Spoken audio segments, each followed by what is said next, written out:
Meus amigos, houve um tempo em que entretenimento era simplesmente definido por sua capacidade de divertir e envolver pessoas em boas histórias, experiências emocionantes ou apenas como uma forma de escapismo da realidade. No entanto, nos últimos anos essa definição mudou de forma significativa, especialmente quando nós falamos das grandes indústrias. Podemos citar TV, games, cinema.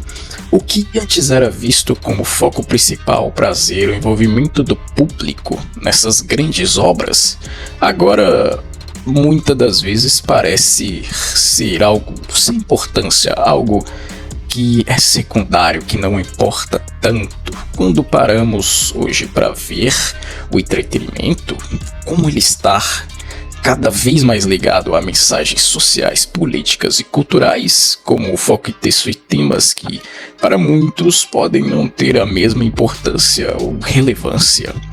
E bem, esses fenômenos não são por acaso. Eles fazem parte de uma mudança maior no cenário cultural, moldados por conceitos como o DEI, que por sua vez se conectam ao surgimento da chamada cultura woke. Essas transformações no entretenimento refletem uma nova abordagem sobre quem realmente é representado nas histórias e como as narrativas são construídas, gerando um impacto profundo na maioria como consumimos e discutimos cultura hoje em dia. Bem, para entender melhor o que se passa, eu vou dar uma breve introdução sobre o que é esse conceito de DEI. E cultura woke, bem, como isso gera uma guerra cultural?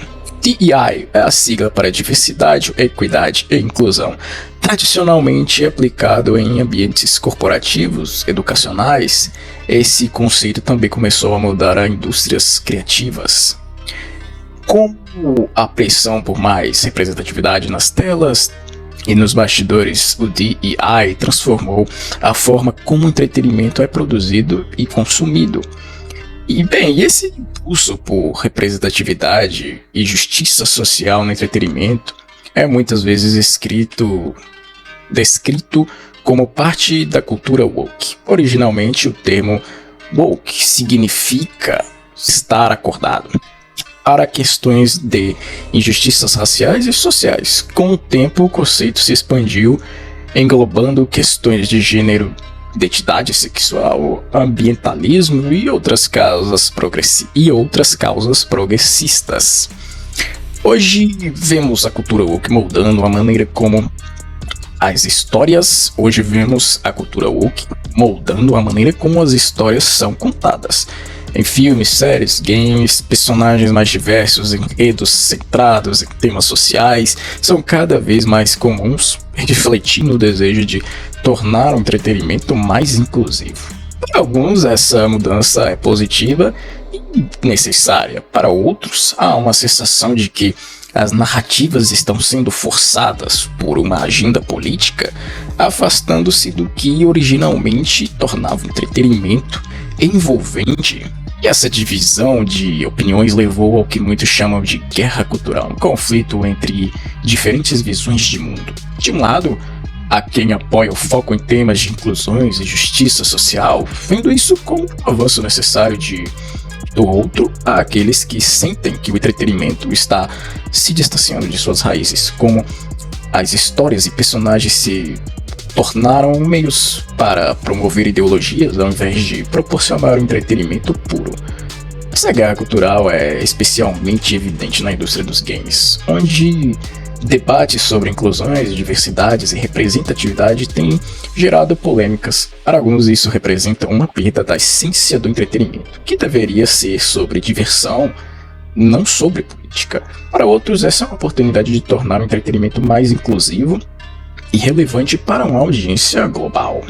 E claro, que ainda há quem negue a existência dessa guerra cultural, seja por falta de percepção ou por outros motivos. No entanto, o impacto dessa mudança é visível. Estamos assistindo a uma crise no entretenimento, marcada por uma série de problemas, como crises criativas, empresas que preferem ter em suas zonas de conforto, sem correr riscos.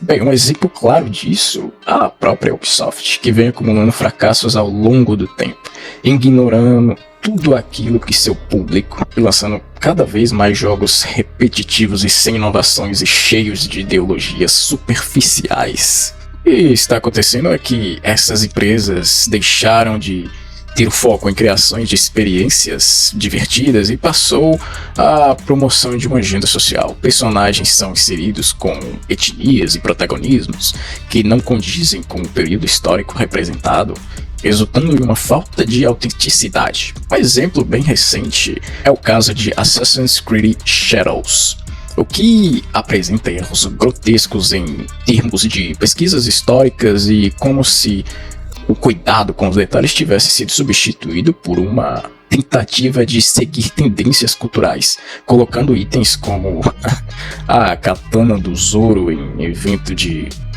forma descuidada.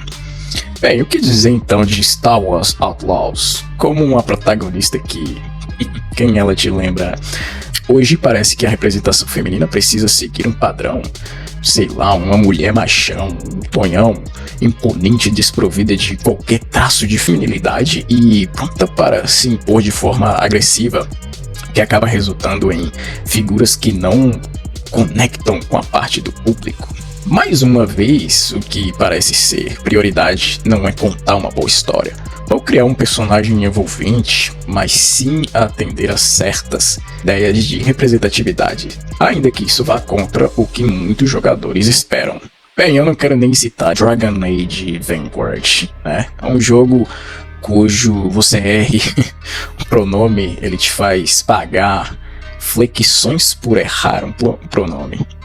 A que ponto chegamos, hein? E sem falar onde existem cenas que mais parecem uma sitcom dos anos 80.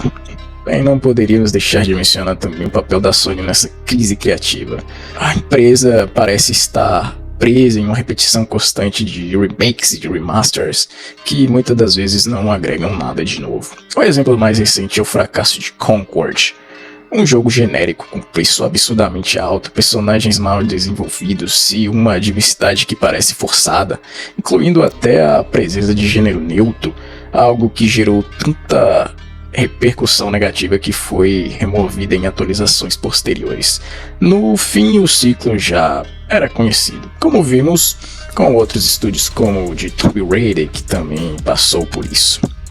Entretanto, vale dar crédito onde ele é devido, né?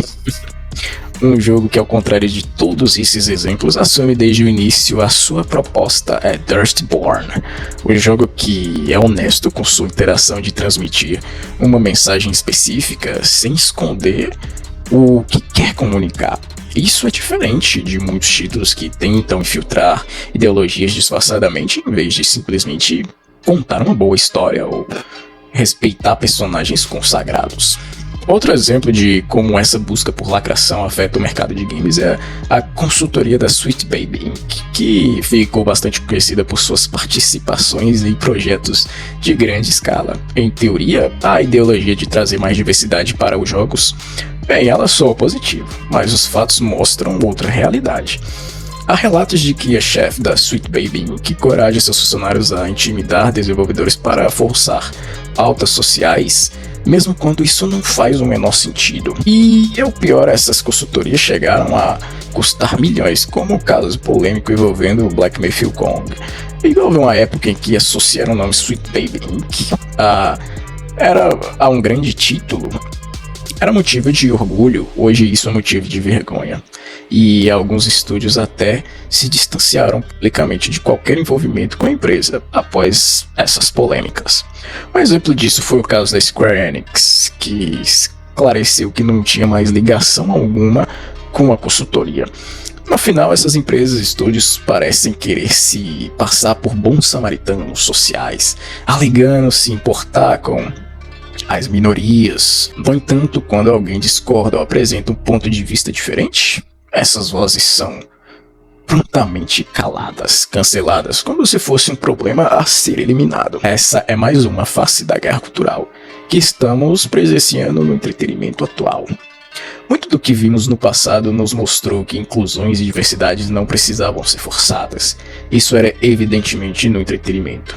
De forma geral, não faz muito tempo, todos esses conceitos e discussões sobre representatividade não eram tão presentes. Porque, independentemente de gênero, etnia ou status sociais, o foco era entregar boas histórias, narrativas.